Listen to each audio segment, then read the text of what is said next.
Hello and welcome to the Robbinsdale Chamber of Commerce Candidate Forum. My name is Dave Kaiser. I'll be your moderator today. Thank you for joining us this opportunity to learn more about the candidates representing Robbinsdale as a city and also in the legislature. Joining me this morning in the first part of our forum are the candidates running for City Council Ward 3 and Ward 4. We only have one of the candidates here from Ward 3, that is George Selman, sitting next to me. The other candidate, Kara Miller, was not able to make it, was going to send in a written statement, but we did not receive that, so we will continue on the forum with George for Ward 3. And then for Ward 4, we have Pat Backen, who is next, and Jay Rathel, candidate again for Ward 4. So thank you again for joining us. We do have some cards on the tables if you do have questions you think of for the council candidates throughout the forum and would like to write those down, just hold those up and Jill will get those and bring those up. But we do have a few questions that we sent to the candidates ahead of time to help start the conversation. The first question, and we'll start with George Selman. What qualifications make you the best candidate for this position for Ward 3 Council? George Selman. Thank you, Dave, and thanks to the Chamber for holding this event today. I think the biggest qualification I have is my experience and my community service.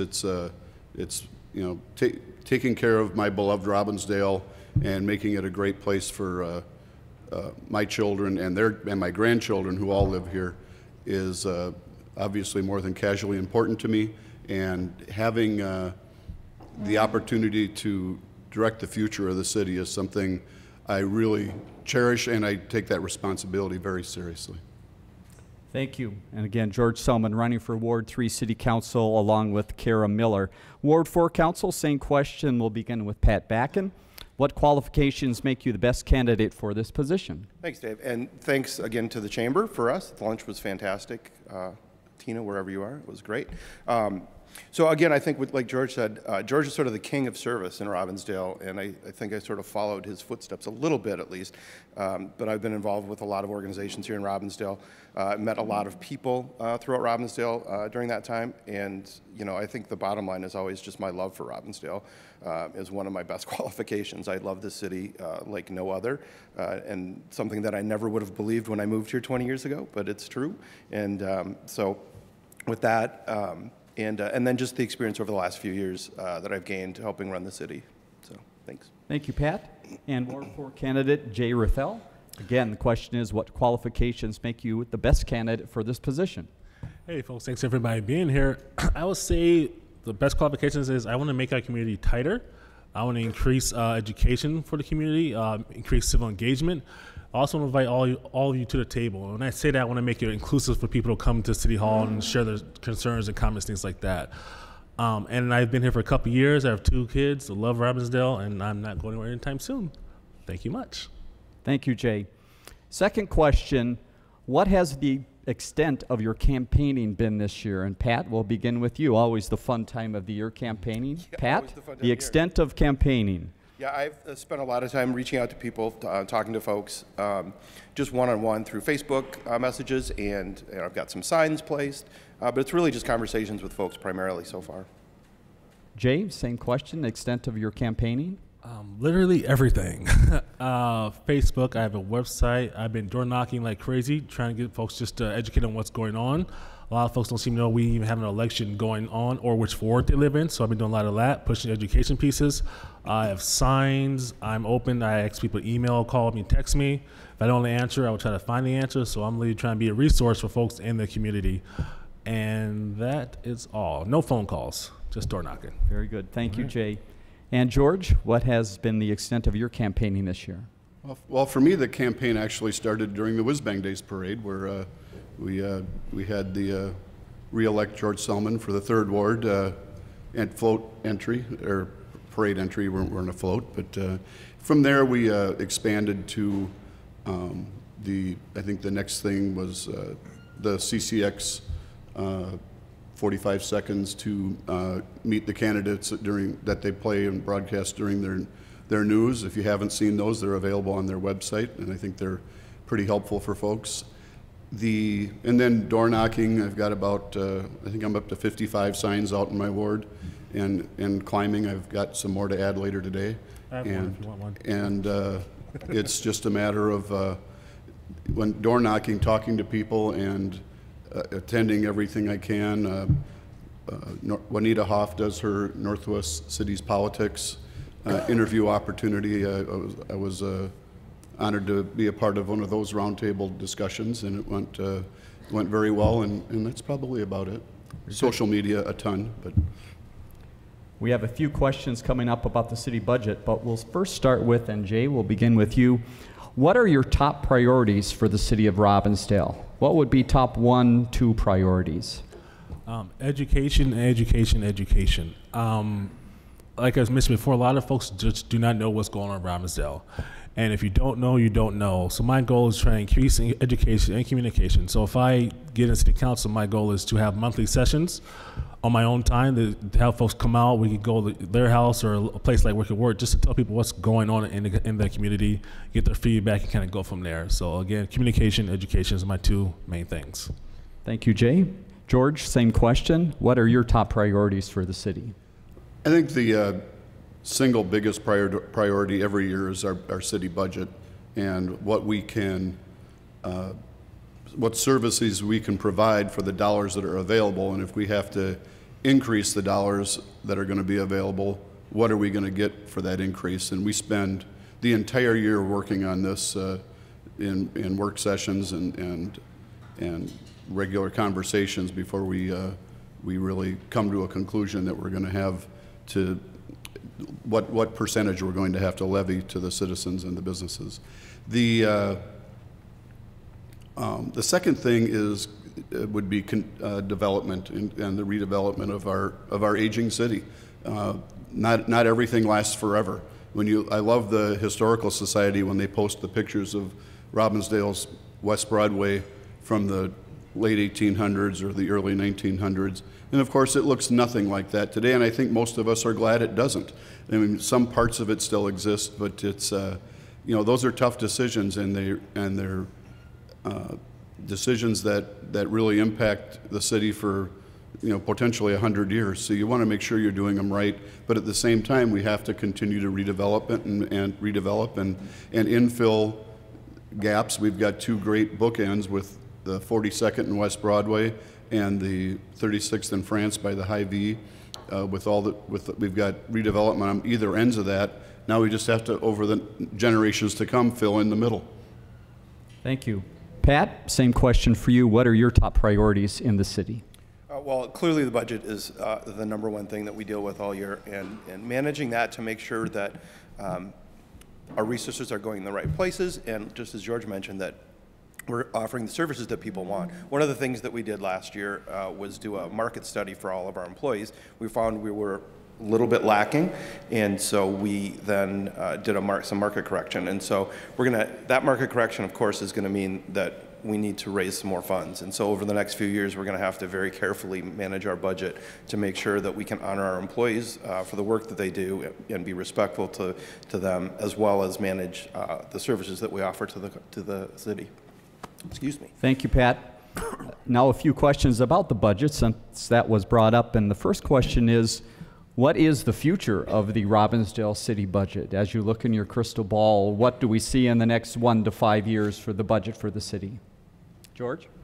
Well, it's, Pat referred to the payroll or salary corrections we did. When you're trying to keep great employees that provide great services to our citizens, we have to take great care of them to keep them.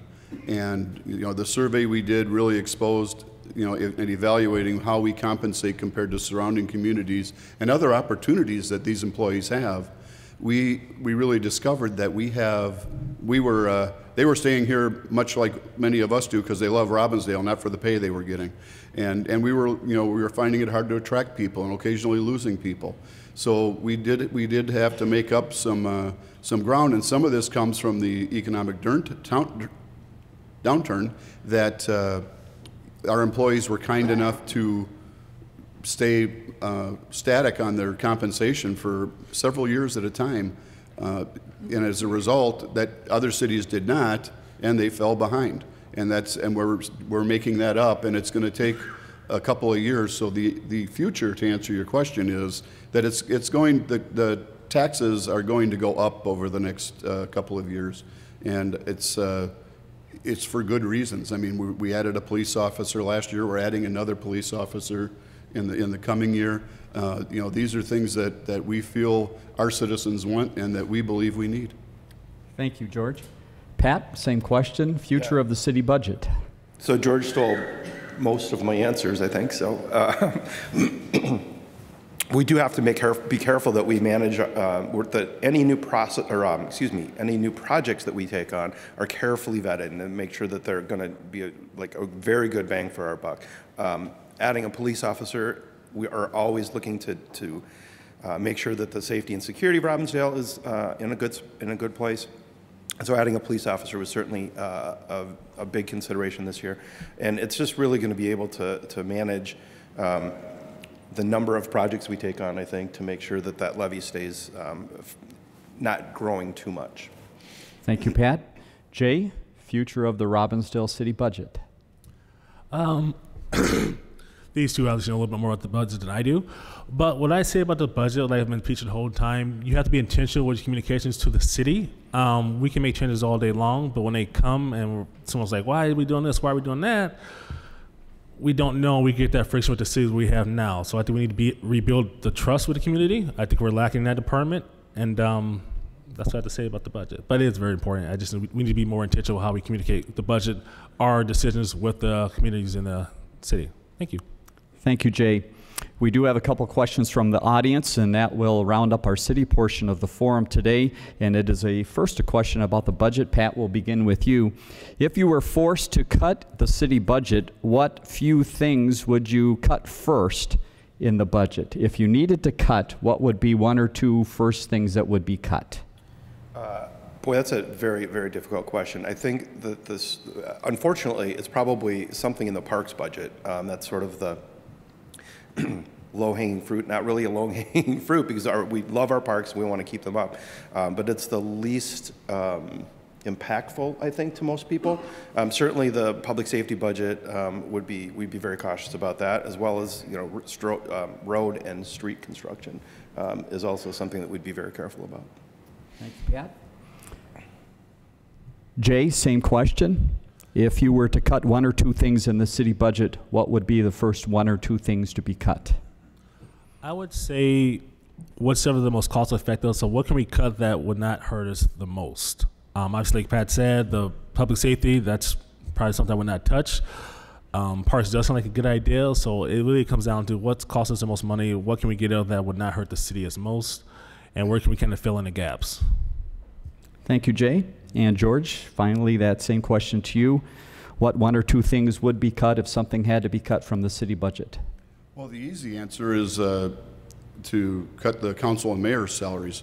But sadly, that's not going to gain much ground in any deficit we're trying to catch up on. So beyond that, I would agree with Pat that sadly our park and rec programs, and that's the same thing that's happened in past years when there's been a economic turndown. We've had to hit the park and rec area first because it's the least negative impact on the total services citizens receive. Thank you, George. Again, final question for our city candidates, and Jay, we'll begin with you. How do you feel about keeping Robbinsdale a mom and pop business area versus more of a commercial driven business area? I used to live in Hopkins a couple years ago, and that was like a mom and pop place. And if you go over to Hopkins now, it looks completely different. It looks more developed. And I kind of miss that. I like the mom and pop stuff. It's more original. The more big stuff you have, the more bigger city you become, and you lose that small town feeling. We're right next to Minneapolis. We don't get no bigger than we are. I would prefer to keep local businesses as they are and not bring in big businesses. And that's my answer to that question. Thank you, Jay. George, same question for you. How do you feel about keeping Robbinsdale a ma and pa business area versus more of a commercial driven area?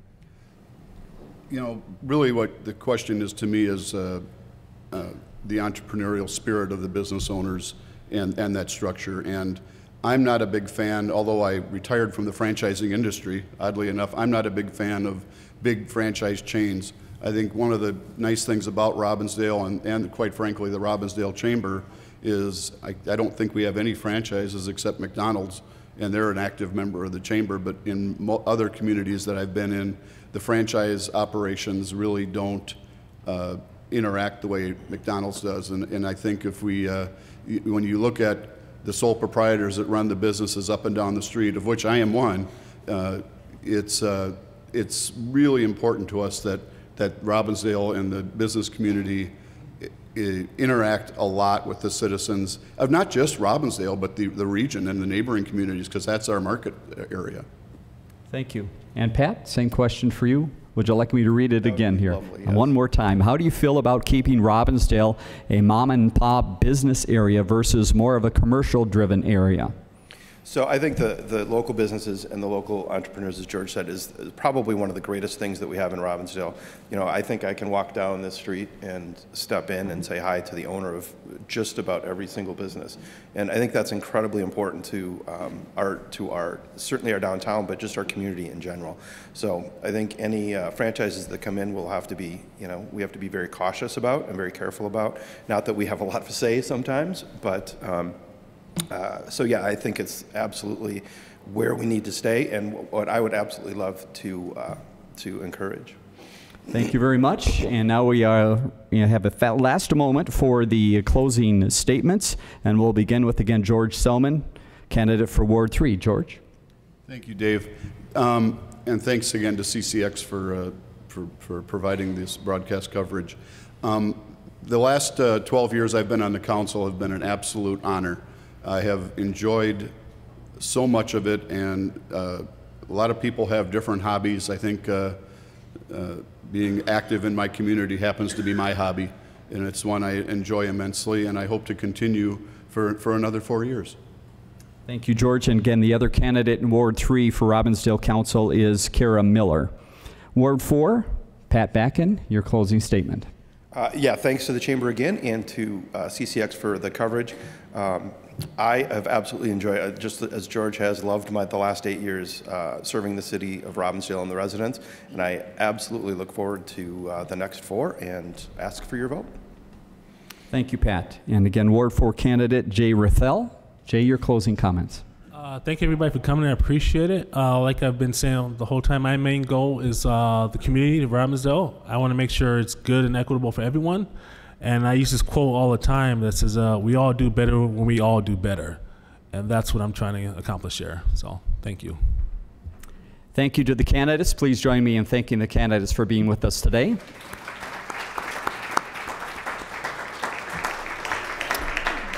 And we will take a short break and be back with the candidates for Minnesota State Representative District 45B in just a minute.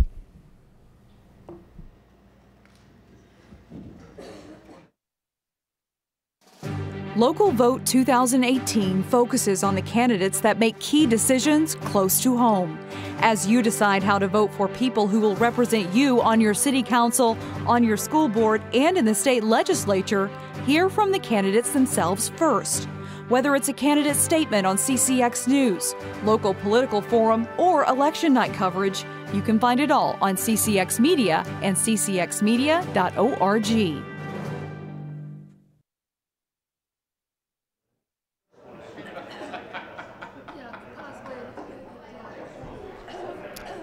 And welcome back to the second part of the Robbinsdale Chamber of Commerce Candidate Forum. In our first part, we had the city candidates. Now we have the honor of hearing the candidates running for Minnesota State Representative District 45B, which represents the city of Robbinsdale and some of the surrounding communities. The candidates for this office are, next to me is Mike Freiberg, the incumbent DFL candidate, and Steve Merriman, the independent Republican candidate. Thank you both for joining us this morning. As we have done in the past forum, we'll have 1 minute for their opening statements. Then we have a list of questions that we'll ask. And again, if there are any questions from the audience, just write those on a card and Jill will get those up to us. Begin with the opening statements, and we'll start with Mike Freiberg. Thank you, Dave, and thank you to the Robbinsdale Chamber of Commerce and to the Wicked Wart for hosting this debate. Thank you to my opponent, Steve Merriman, for running a civil campaign, and thank you for your service to the country. I'm Representative Mike Freiberg. It's been an honor to represent Robbinsdale for the last 6 years. In the legislature, the last couple years have been frustrating, with the legislature focused on what I view as the wrong priorities and passing bills through bad processes like 1,000-page long omnibus bills. In spite of the legislature's problems that I just mentioned, I've been able to deliver results for our part of the Northwest Metro, including funding for flood relief and the New Hope swimming pool. If reelected, I will work to give our schools the resources they need to thrive, improve and expand transportation options, including mass transit, and work to improve governance at the legislature. Thank you again for this debate, and I look forward to the discussions. Thank you, Mike. And next opening statement from Steve Merriman. Steve? My name is Steve Merriman, and I'm the Republican candidate for House District 45B. I'm running because I want the voters to have a choice in this election. I believe that lower taxes are the key to economic growth in this state. I support, as does Mike, the current District 281 referendum, and will support K through 12 education and the University of Minnesota. I will work to address environmental issues at the legislature, and I will respect life. I've been a resident of Golden Valley for 37 years. I'm a graduate of the University of Minnesota, and have served as a naval officer, and I'm a Vietnam veteran. I'm a registered professional engineer in Minnesota, and recently retired from Great River Energy. As a Vietnam veteran, I have special concerns for veteran homelessness. Thank you, Steve. First question, and we will begin with you, Steve. What qualifications make you the best candidate for this position? Tell us a little bit about your qualifications. Well, I'm older than Mike. I'm retired and I have no work conflicts that would prevent me from being the representative. I've got an engineering background, so I would be able to view legislation from an unbiased cost-benefit basis, and I'm a veteran. Thank you, Steve. Mike, same question. What qualifications make you the best candidate? Sure. I don't feel particularly young, I suppose. But beyond that, you know, I've been the representative for the last 6 years. It's been an honor to serve. I've spent the last 2 years as one of the assistant minority leaders. So I've been able to develop some leadership within the legislature. I served for 9 years on a city council prior to being elected representative. And when I'm not in the legislature, I work as an attorney focusing on public health issues. Those career decisions, I think, serve me well in the legislature. I've served on this government operations and elections committee, where we hear a lot of bills there, and having been on a city council for 9 years, I think is a great experience for that. I serve on the health policy committee, and working as an attorney focused on public health has benefited, I think, my role on that committee. And just being an attorney, I've served on the rules committee also, so understanding how things work at the legislature has been helpful as well. Thank you. Next question, and we'll begin with you, Mike. What has been the extent of your campaigning this year, and what have you learned as you have campaigned this year? Yeah, I've been campaigning a lot. I usually do, you know, the biggest, I think the most effective way to do that is through door knocking. I've been doing a lot of that throughout the 4 cities that I represent. And just finding out what issues are motivating people is incredibly helpful. I also, you know, do other things, like I have 250 lawn signs up right now. I appear at public events. I was at the Whiz Bang Days parade. I was at the Main Street meet and greet that the Robbinsdale Chamber of Commerce put on.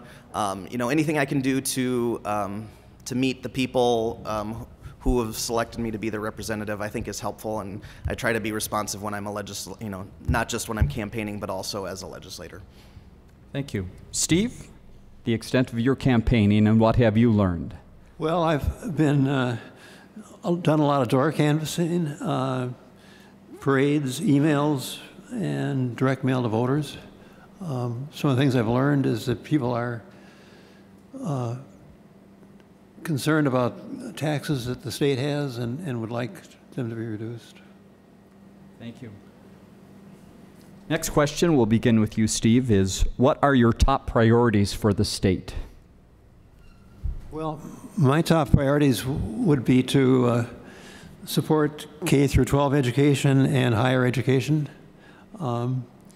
My great-grandfather was on the Board of Regents of the University of Minnesota when the university went in default in 1860s, and he was able to bring it back to financial health. My father was a graduate, I'm a graduate, my wife, children. Another thing is lower taxes. We need to find a solution to health care that addresses the 9% uninsured and is not the single-payer solution that our incumbent has suggested. Single-payer would be a disaster for Minnesota. It would increase taxes, both the income and sales taxes, and the cost would be over $15 billion a year. Also, it's estimated that 43,000 Minnesotans would lose their jobs because if we went to single payer. We're already in the top 4%, top 4 states in the country in terms of taxes, and this would drive us to the very top and drive business away, and retirees would leave.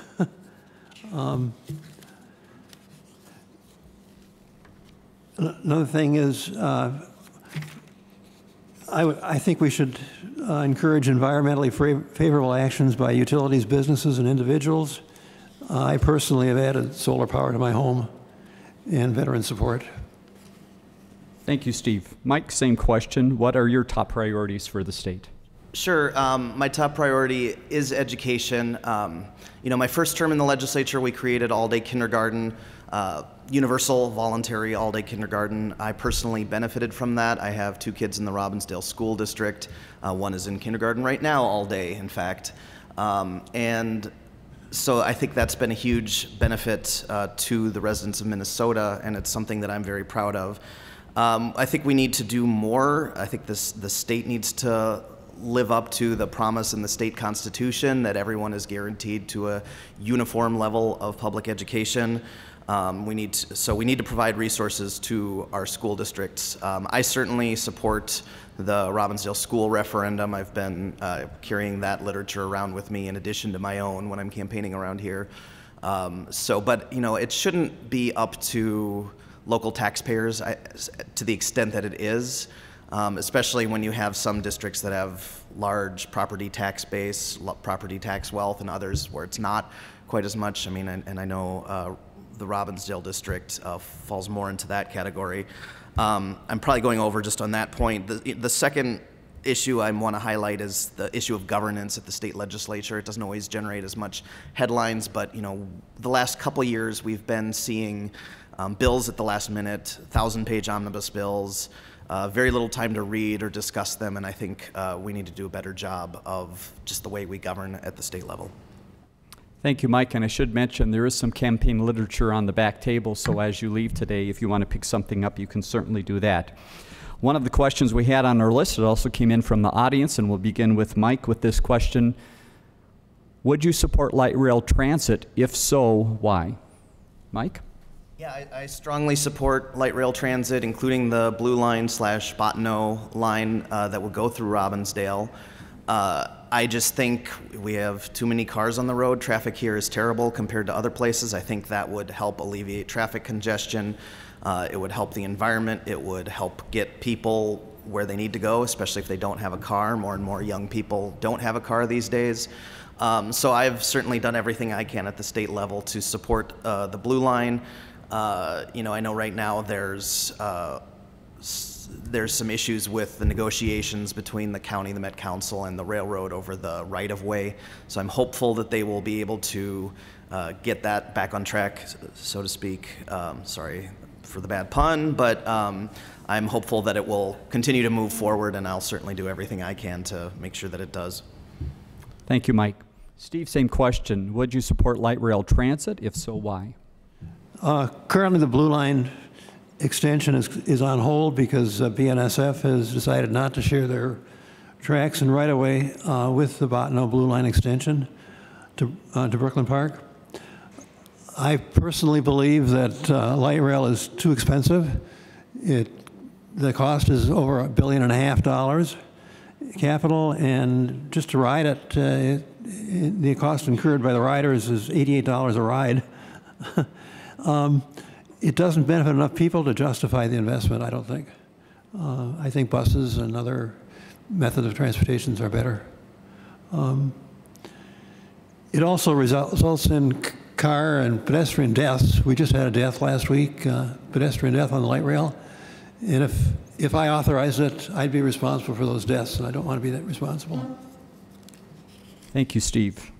Next question, again from the audience, and it relates to a question we had on the list. The question is, how would you propose to equalize resources to school districts? And again, you both mentioned some of your support of the district, so equalizing resources to school districts, how would that be proposed? Is that something you would propose? Steve?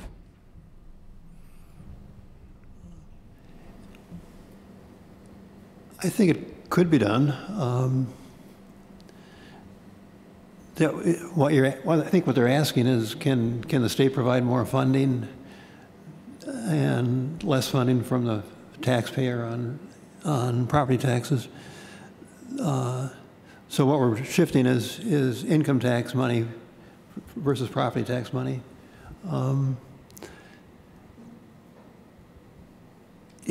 It would depend on how much our voters are willing to spend on taxes, income taxes. And I'd want to feel from the voters on what their opinion is and what they'd like to do. Thank you, Steve. Mike, same question. How would you propose equalizing resources to school districts? Sure. We have programs in place that help with that. The state has equalization aid to help with issues like that, although I don't think it's sufficient. There are programs like fiscal disparities that help more property tax poor areas, and I'm certainly in support of that. Part of that was done as part of the Minnesota Miracle in the 1970s.